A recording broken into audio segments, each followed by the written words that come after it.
no matter what, since I was a little kid, my parents told me that I could absolutely do anything in the world that I wanted to do. And they truly believed it. It wasn't like fake rah-rah, you know? Sure. It was like, they really believed, like, Aaron, you're super talented, you can do anything you want.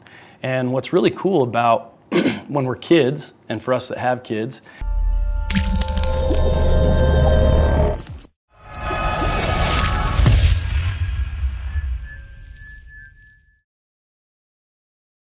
Aaron, my man, first and foremost, thank you so much, absolutely, dude, for being man, on the show. Appreciate you coming. It's all about the dadhood, man. Absolutely. Yeah. Absolutely. So I know that you're crushing it behind the scenes. Biggest thing here is how are you doing that and still balancing what you're doing? And so let's give the audience a little like backstory of like who you are, what you're doing, cool, so they understand how much is on your plate. Yeah. And still trying to be the dad you want to be. Absolutely. No, I appreciate it. So a little bit of background, just a quick summary. I grew up in Canada. Come from a pretty diverse family in the sense that like my parents were both entrepreneurs. They worked really, really hard. They did their very best. They didn't do very well at it. They're serial entrepreneurs. My dad he is a really, really great ideas guy. Just really kind of failed on the execution part of it. And but he was a great example of just being incredibly optimistic, like all the time. There was a lot of parts of the dadhood that now is important to me that he lacked in. But in our lives growing up, like we have the opportunity to really identify those things and just like carry on that tradition, or to identify them and say, hey, I want to be better at these things. And so my dad was a great example in so many things, and optimism and like never giving up and just, you know, that kind of stuff. He's a great people person. People really loved him. He was an incredible salesman. And my mom, she just worked her ass off. Like she's cutting hair her whole life, and just a really great example. The couple things that my parents did for me that set me, I think, up for the success, and a little bit of the story that I'll tell you, is that no matter what, since I was a little kid, my parents told me that I could absolutely do anything in the world that I wanted to do. And they truly believed it. It wasn't like fake rah-rah, you know? Sure. It was like, they really believed, like, Aaron, you're super talented, you can do anything you want. And what's really cool about when we're kids, and for us that have kids, is that when our children come into this world, if we tell them that the sky's green, the sky's green. And so they're gonna believe us. And when things get hard, they're always gonna look to their parents as like the truth, as like the end all. And so the world's gonna beat people up, it's gonna kick us in the teeth a little bit, but like we as parents always have to be that person that's always got their back, that's always cheering for them. Like we don't need to be the unreal or the realists. There's lots of realists out there. We need to be like the dream setters, you know, for our kids. So that's what my parents were for me. And they lacked in a lot of other areas, but that gave me a really great foundation to go on. So I ended up coming here to the US on a football scholarship. It was kind of my only way to get to the United States and to be honest, to get to college, because my parents were broke. They divorced when I was 15, and I was pretty much living on my own. And so I figured it was like, yeah, I'm gonna be pumping gas at a gas station, or I better train hard and get a scholarship to come down here and get my school paid for. So fortunately, I worked my ass off, came down here to the States, played college football, played some professional football, and then I started a business transitioning from football while I was still playing. And it gave me a great opportunity to just make a great network through the professional football scene, and leverage some people that were making a lot of money into my business as investors, and build relationships with those people. And then that's transitioned. When I was in college, I met my wife here at BYU, and we were married my junior year. And then we had our first child my first year, my first year playing professional football. Okay. And since then, Sadie, she's 12. Since then, I've had 6 others, so I got a total of 7 children, 12 and under. And right now, my business is running. We've got about a little over 32 portfolio investments.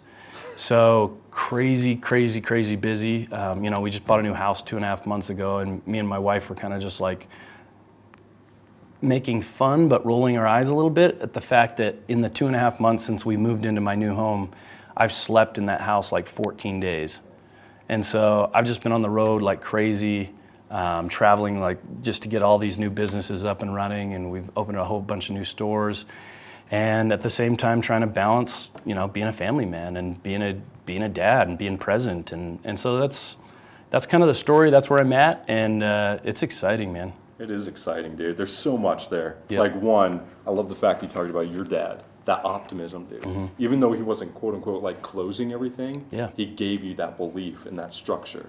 That's so important, dude, because we walk outside and everybody's like, you can't, you can't, you 100%. Can't. So as long as you got that foundation inside and you're in those locked doors and they're like, no, you can. Mm-hmm. You want to get it, get it. That was the most important thing that I took from my folks, was just they believed in me no matter what, no matter who said I couldn't. I always kind of had that foundation. Like, obviously we want to internalize that and make that like our confidence, but as kids, like, you're not born with that, right? That's instilled and it's forged through winning, through experiences, through like failing and winning, failing and trying again, winning, And so that confidence, you need somebody to piggyback that from, and it has to be your parents. And if it's not, in a lot of cases, it's not. Like, you're gonna find it somewhere. And so like, even my spouse, like, she has fantastic parents, incredible people. And, but the way that she was counseled as a kid, in contrast to the way that my parents was, is starkly different, in the sense that her dad is a really like stable, non-dynamic, like reliable, but very realist. Mm-hmm. And so I remember, like, she's told me stories about how, she wanted to be a pilot, and her dad was like, you can't really be a pilot. Girls don't do that kind of thing. Like, just stuff like that. And he didn't mean anything negative by it. He's a really, really good man. But those little things, like, they believe them. Like, she believed that, Yeah. Versus my parents, I'm in Canada. I don't know anything. Like, we have no business going to here or being a professional athlete. And I'm telling my mom, like, yeah, I want to do this. She's like, you got this. Yeah, 100%. You're the best. You're going to go do it. I just believe that, And so I look at that and what I took from my parents, and I think, and as soon as me and my wife started having children, that was one of the things that we immediately came together on, was like, hey, we're going to pump our kids with like superhuman confidence. Like, they'll literally be the children that other people and other parents will likely say, like, man, is that even like healthy to tell your kids that they're the best and that they can do anything, like, over the top? And we were okay with that. We were like, yeah, we are, because the rest of the world will kick them, will tell them they can't, will try hard to, pull them down. Yeah. And it's like, you need to have somebody offsetting that. You need to have some balance there for them. And quite frankly, you're going to be the strongest influence for your children out there. So why not, right? Dude, I love that. And one thing you said, like, the counsel that you're saying with your children, right? Mm-hmm. It's like, you can either be that or pay someone to be that one day, right? Oh, absolutely. Because of the lack of what you did. And absolutely. And they'll find it somewhere. They're gonna be searching for somebody that'll build them up, and hopefully in the future that might be a spouse or a partner or a coach or a teacher or whatever. But like, why not just be that for your kid? Like, as they look back, they're never gonna. I don't know anybody that had parents that were like negative Nancy's or told them they couldn't, that look back and they're like, you know what? I'm just so glad my dad was a realist, and just told me, like, that's unrealistic.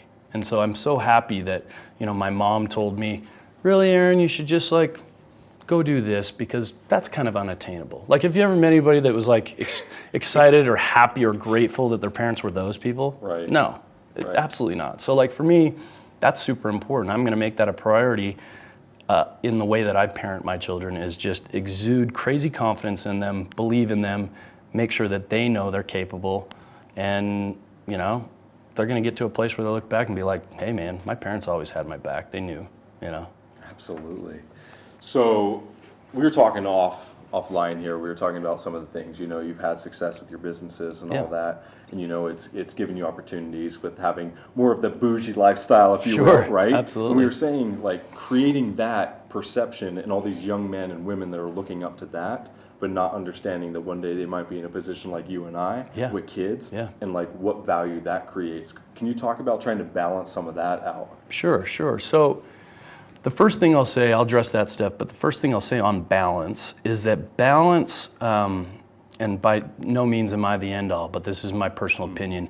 Balance is a farce. It doesn't exist. Like, balance for most people, they say, oh, I want to be so good at this and so good at this and so good at this. Like, if you're just holistically trying to balance all that, you're probably just going to be kind of shitty at everything. Right. And so what I've learned is that I can't be a good balancer of everything, but what I can do is I can get ultra laser focused at whatever I'm presently doing, and I can just bench press, sprint, kick ass at that. And then the quicker that I can shift gears from business to personal to family to whatever else, spiritual, whatever is in your life and is important to you, the quicker you can shift gears, the more blurred that line becomes, and to the outside, it starts to look like balance. And it's really not. It's really just, hey, I'm gonna be really good at this, and I'm gonna shift gears really, really quickly. And so that, for me, has created what looks like balance. And really, I think that's what it takes, because if you wanna be good at something, it needs your attention. It needs you to be like all in. You know, whether that's your business, whether that's your spirituality, whether that's your health, whether that's your family life. And so for me, I think I've got good at just shifting gears really, really quickly. And I think that's really important. So going back to what you asked about the lifestyle and the balance for youth, I mean, I was just telling you a little bit about this when I first started my Instagram, and things were good, business was rocking, you know, I was taking my family on trips, we were private jetting everywhere, and I had some fancy cars and exotics, and it was just kind of like this lifestyle post, right? And I was getting a lot of new followers. They were young. I was looking at the demographics, like young kid, you know, guys, entrepreneurs, like just, you know, eating it up. Not super engaged followers, but just people I think that just wanted to see the fun lifestyle, and maybe it was inspiring or whatever. What I realized really quickly with that set of people was that I'd go on a vacation with my family, I'd start posting pics with my kids, and I'd have a massive drop off of like my following. Like, people just unfollow me like crazy, all those same people. So they were like, they wanted to see the cars, they wanted to see the jets, but they didn't want to see my kids, you know? And at first it was like, man, if I'm gonna dive in and like build a brand so that I can push more content out to people and share my message, like, do I have to like pander to this so that I can keep and ultimately I just decided, no, I just want to be 100% authentic to who I am and what my lifestyle is, and that's a lot of business and a lot of personal development, but it's lifestyle too, because I enjoy that stuff. I do that for me, not for anybody else. But a big part of my life is my family, my children, my wife, and so I just said, hey, I'm going to just do it how I want to do it, and who I attract are the people that I really want to attract anyway, that are going to be like, you know, I'm engaging me, and that we can get value from each other. And ultimately, that's what I've transitioned to. And to answer your question about how that's important to those people, I mean, look, when you're young, that stuff's super appealing. When you get that all, like, I remember when I was young, it was like, dude, I had the posters, you know, of the Lambos and the this and that. It's like, and honestly, it was super, like, nowadays it's Instagram for kids, right? Sure. But for us, when we were young, it was posters on our wall. Absolutely. And we were looking at these posters, or we go to the book fair at school, we get a new poster, and we're like, this is it, that's our dream.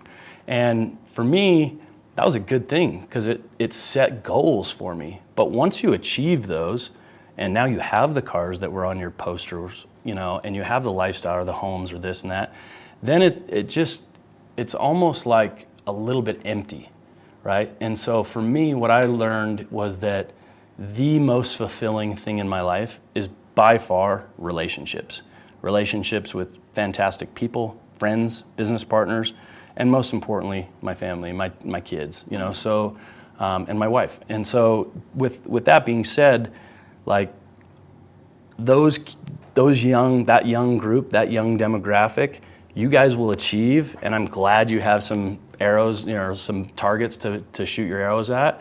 But once you get there, just know that there's going to be a transition of like a little bit of emptiness, and that's going to come from relationships. So hopefully the way that you're achieving those, and you can do it together, is that you're building incredible relationships and a foundation that not only are you achieving the financial success and all those things, but you're also developing relationships along the way, because a lot of people when they're young, they think you got to step on somebody to win, or it's cutthroat, or business is business, and that's all bullshit. That's not the way business works. That's not the way life works. Life is relationships. Business is relationships. The most important people, most successful people that I know in any aspect of life value the relationships over anything else. And the success is a byproduct of that. Just like our family lives are. You know, if you're not putting in the time and the quality with your children, with your spouse, with your partner, what's that relationship going to look like? What is it going to be successful? Of course not, right? Yeah. So talking a little bit more about balance, for me, what I've learned is that when I'm shifting gears, that's great, but you know, it's really easy for me to, like, people see the gram and they're like, oh man, great dad, he's doing his kids golf, he's doing this and stuff. And the first thing I want to tell people, just so that everybody has 100% like real picture here, is that Instagram and social media for all of us, they're just highlight reels. Absolutely. Right? Like, one, they don't see the rough parts of parenthood, you know, changing 10 diapers a day, you know, taking your kid here, screaming fits, you as a dad getting super frustrated, angry, all these things, right? And so, like, when you see super dads out there or super business people out there in social media, just know this is highlight reel. The other part is that while I'm gone, talking about being home 14 days out of the 2.5 months, like, I got 7 kids. They're not taking care of themselves. Like, me having a family unit that's successful is like 99% dependent on my partner, on my wife. Yes. Like, she's doing all that stuff. The stuff I'm highlight reeling for the 3 days that I'm home in a week, she's doing that the other 99% of the time. And I think that's important for people to know, because I don't want people to be deflated when they see great dads on social media and they're like, man, I wish I could do this more, I could be this more. But it's like, hey, just do your best, give what you can. That's kind of a hack. That's a way to just be better and just put yourself, you know, first, so you can be best for everybody else. Dude, so Tim Grover, I was doing a workshop with Tim Grover, and he was talking about everyone wants time management. Time management, back to your point, the whole balance thing, right? It's energy management. Like, when you realize that, you only have so much in your tank, and it's like managing that energy in order to give all to the things that are most important in your life. 100%. I've been playing that a lot, man, because before it was, to your point, get home. Man, I'm tired now. I don't want to go and play with the Hot Wheels and jam on the floor. Exactly. But that is also something I know I need to do. So now viewing it as something I have to do, now I'm like, no, you're going to throw your energy, allow your kids to bring you some energy back in. So you're just ready to go, right? Yep, that's huge. And you bring up a good point too. Like, one thing that I've learned, at least about parenting, and something that I'm focusing on trying to do a better job of, is, like, for me, I have a lot of kids, so there's this massive spectrum of interests and what they enjoy. I got kids that are like ultra athletic, and I got kids that like trip over their own feet, but are like really artistic, and you know what I mean? So on opposite ends of that spectrum, naturally, we can be drawn to certain children. Maybe not that you love them more, but just naturally your time will be more suited with their interests. And I found that I was maybe not spending that quality time with some of my other kids. You know, I love them just as much, and I really wanted to be impactful with them. I needed to be more conscious of, like, you know, just like love languages with our spouse or our business partner, our children have that same thing, and I need to make their interests a priority too. And so, like, one of my kids in particular, like, he loves video games, and I hate I've never played video games. I don't like them. I'm not into them. You know, I just think they're a waste of time. But that's his jam. He loves it, and he's like really into it. And so I found myself a while back, like, man, I need to just go sit down with him and play with him, or just watch him and be there. And hey, man, you're doing awesome. You're great at this. You know, especially like today, because like when I was a kid, like video games actually were just a waste of time. Yeah. Like nowadays, like people are making massive amounts of money. Like you'd be on Twitch. Crazy, making millions of dollars, YouTubing, like it's nuts, right? It's a different world. Absolutely. But regardless of whether you can monetize that or not, it's it's giving that time, that same quality of time, and making them feel like what they're doing and what their interests are important. And so that's something that I've really tried to focus on a lot more recently, and you can quickly see the connection, like closing that gap, you know. Sure. So it's been cool to see that. So you have 7, dude. Yeah. Was that the plan? Like huge family? like really? Yeah, like, I come from 5. Okay. My wife comes from 7. Okay. She always wanted to have a huge family. I wanted to have 5 or 6. Cool. So we were just like cool with it. When I got to 5 or 6, I was like, whoa, Coolidgettes, this is like mayhem. Yeah. You know, it's like if people, like I have friends that come into our home and they see the gram, they're like, oh, your kid's so cute, come in here. But then like behind the scenes, they walk in, they're like, holy shit, this is Jumanji. Like, you know like I got 2-year-olds walking around on the counters and my buddy's like jumping out of the chair like, Wags, he's gonna fall. And I'm like, yeah, that's normal. Like my kids are like, he'll get up. Yeah, exactly. It's no big deal. But what's crazy is like, you actually even get desensitized to danger and to this and to that because, you know, kids are like tough. And honestly, I like that. I want my kids, like people, I'm not a coddling parent. I'm not a protective parent in the sense that like, I don't want, a lot of parents like, you know, they want to protect them from the teacher that's mean or the bully at school and da-da-da. It's like, I don't want to do that for them. I want to empower them to learn to deal with those kind of things on their own because that's life. Once they leave the nest, man, you're going to have shitty bosses, coworkers. Your spouse is going to be a tough relationship. Marriage, like every relationship is hard. Yeah. You're going to have all of these things that are just hard. Life is hard. Yeah. And if we don't teach our kids to deal with the hard, we do the hard for them, we're gonna have soft ass, like just kids that like think the world owes them something and it doesn't. And you'll never get any, like that mentality of like, hey, I should get this or somebody owes me something. Nobody owes you anything. And so I'm trying to program my kids where like, hey, this kid's being a jerk to you on the playground, like how do you want to deal with that? Like let's talk about that. Yeah. What are you gonna do? If the teacher's mean, I'm not gonna go have a parent-teacher conference. I'm gonna say, okay, great, like I had a really shitty teacher too. I hated that dude. He was a total dick. I wish I would have been better at dealing with it. Yeah. So let's talk about how are you gonna do? And you know, you just teach your kids that kind of stuff because that's life. That's absolutely life. And if we're not doing that, then what are we doing? Yeah. So with all that, and you're talking about teaching, I love this transition of what is the most important thing that you as a dad want to teach your children? So I've thought, that's a wicked question, by the way. I've thought about that a lot because, and I literally just had this conversation with my wife. So when I sat down, just like I planned for my business, I have a family business plan too, right? And one of the things that I thought was like at the very top of the pyramid, like what's the most important thing I can do to be a good dad? And I started making lists. And right there at the top was I have to teach my children the truths that I've learned in life.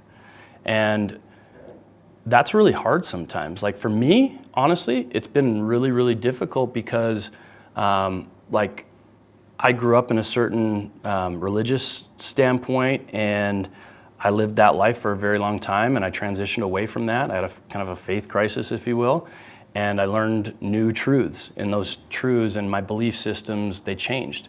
And I got to a point where it's like, hey, look, I live in a society, the place I live, where there's a really thick predominant culture of religion and a specific religion. And so for me, going against that grain has been really, really difficult. But to be really true to myself and authentic to myself, I think that the most important thing I can do to my children is teach them the truths that I've learned.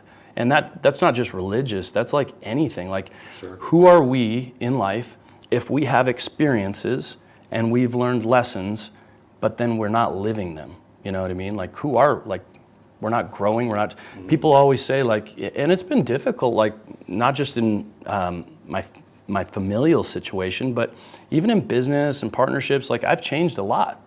You know, in the last 6-7 years since I had my faith crisis, like my ideals, my certain things have changed a lot. And so people, I want to say, you've changed. And it's like, yeah, I 100% have. But if we're living a life and we're learning and we're having experiences and things are shaping our minds and we're not changing, we're idiots. Yeah. We're idiots. And I'm not directing that at the religious changes. I'm just simply saying, generally speaking, like one of my favorite quotes from Albert Einstein is like, intelligence ceases when we stop asking questions. And I always use the term like sheeple. Like if we're just sheeple, Yes. and we're not asking questions and we're not growing and changing, then what are we doing? And so for me, when I learned that about myself, that the best path of progression is for me to learn and change, if I don't pass those truths on to my children, which they may not be like absolutely accurate or universal truths. But if we're to ask ourselves as a parent, like, what's the best thing we can do? Well, we should teach our children our truths. And we should be 100% authentic to that. And so that's been the main focus for me, and is like, hey, the stuff I learned, I want to teach them. I want them.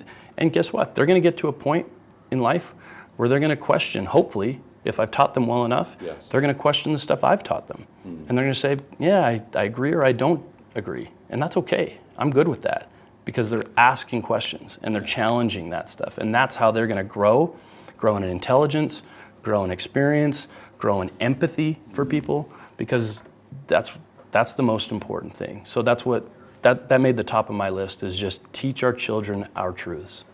I love that, dude. That's so important, man. People don't talk about that a lot. I've even had other dads on the show, and they're just like, resilience, or, I mean, it's kind of like, I want to call them the go-to answers. Yeah.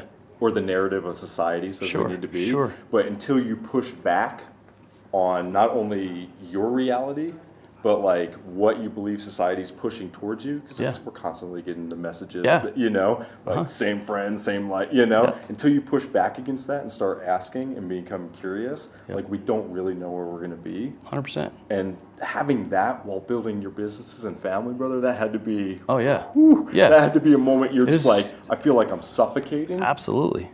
But at the end, it's I hard. bet now you're like, it's hard.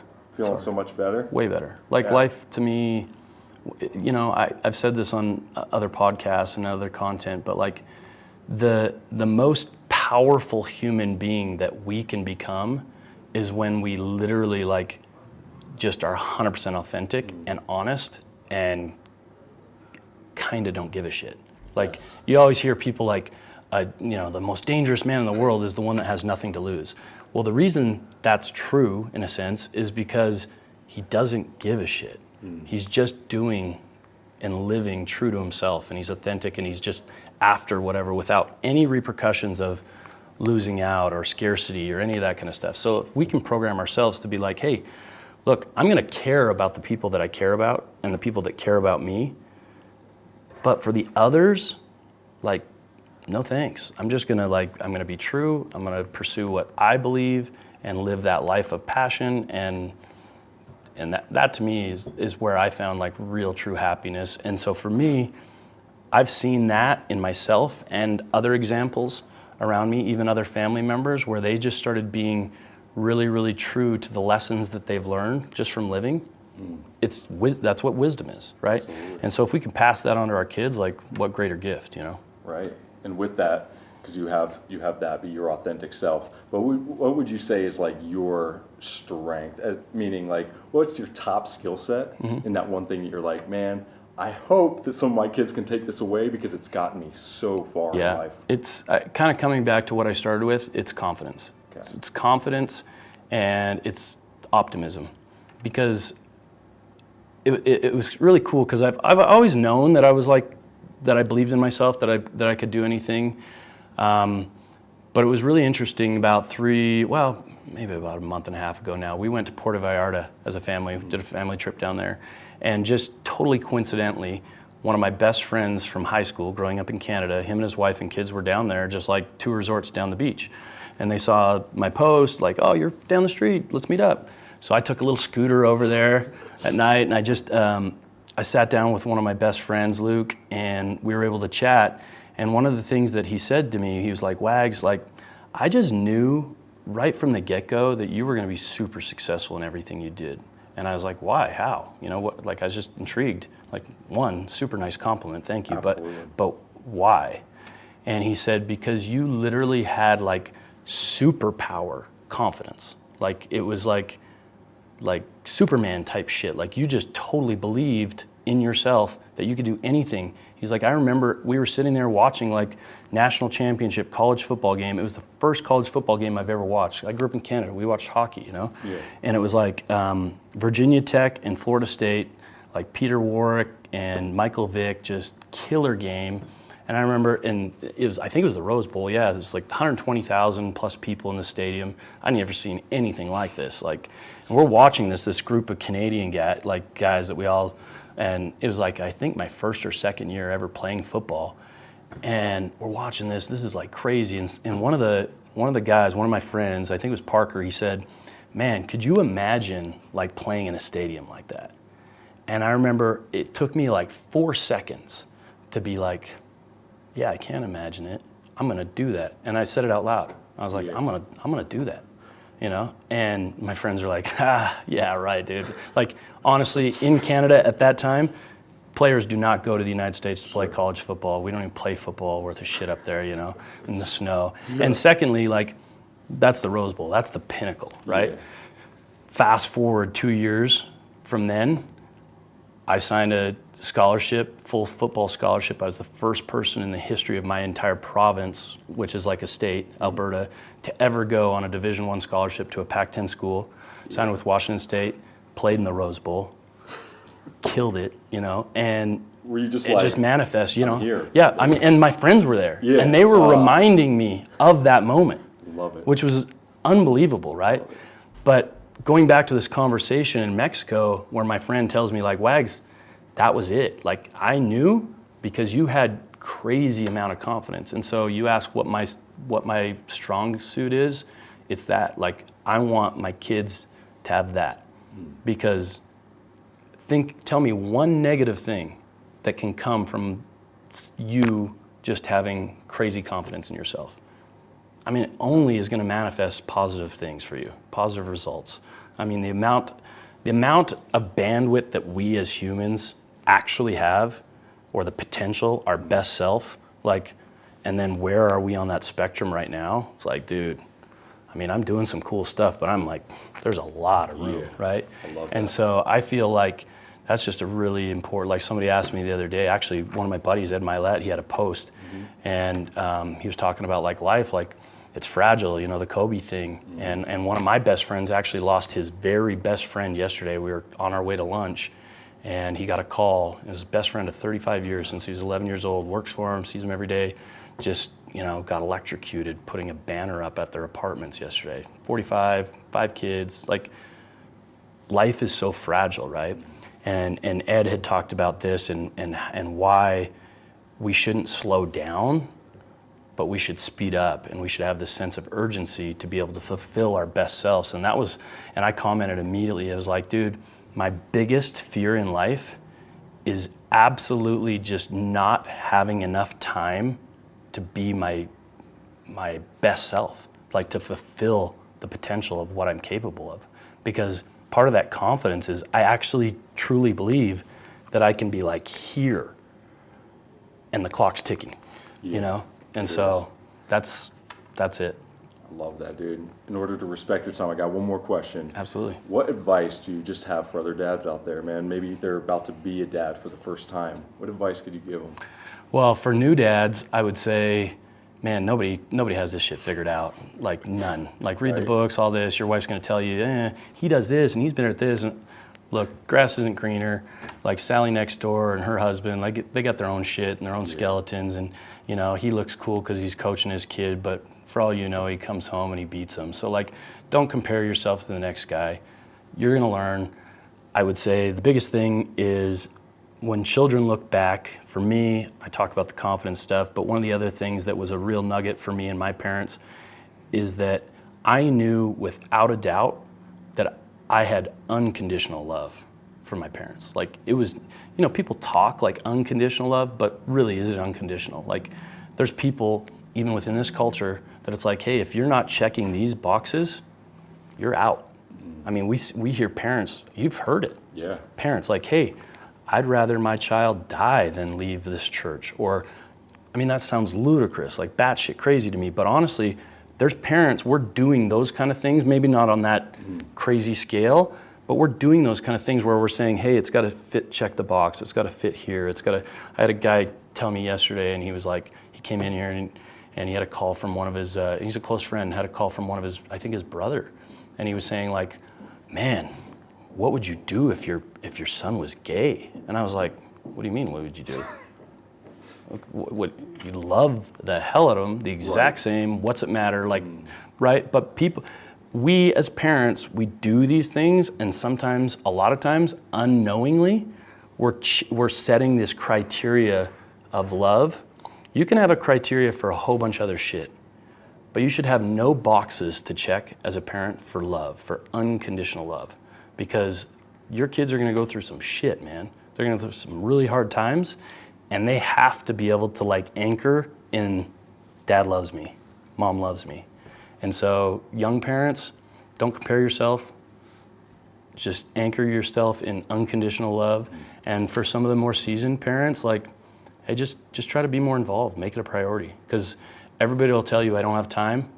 And one of my favorite things, one of my good friends, Andy Frisilla, I talk to him every day, and he said to this group one time, like, people always tell me I don't have any time. It's like, my boy over there has 7 kids, runs 30 businesses, has a bunch of hobbies. Don't tell me you don't have time, because he figures it out. And that was a really nice compliment, but really what it comes down to is there's no such thing as not having time. We all have the exact same amount of time. We just have priorities. And so when you get into life, it gets tiring, it gets heavy, it gets monotonous sometimes, and it just gets like busy. Maybe if you're listening to this right now and you've been a parent for a while, just examine where your priorities are at.